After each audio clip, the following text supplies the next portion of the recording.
करते हैं तो इसमें इन्वेस्टमेंट की बहुत ज़्यादा ज़रूरत होती है। थोड़ी इन्वेस्टमेंट से ये प्रोजेक्ट जो हैं वो उतने पावरफुल नहीं होते जितनी बाकायदा एक मजबूत इन्वेस्टमेंट हो तो ये प्रोजेक्ट चलते हैं। तो अल्हम्दुलिल्लाह दोस्त हमारे साथ शामिल होते जा रहे हैं। हम उम्मीद करते हैं कि जो हमारी पहली प्रोडक्शन है उससे 10-20 गुना अल्हम्दुलिल्लाह हम जो है इस चीज़ को इम्प्रूव करेंगे और तमाम दोस्तों को इसका ज़्यादा फ़ायदा हासिल होगा।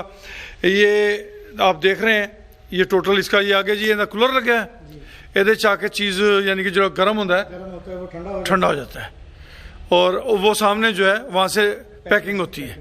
ठीक हो गया और यहाँ से बारीक जो मैश है ये छानना है। ठीक है, मैश वापस चला जाता है। ठीक है, दूसरे पोर्शन में ठीक है, पैलेट इसमें आ जाता है, फिर इधर से पैकिंग कर लेते हैं। ठीक हो गया।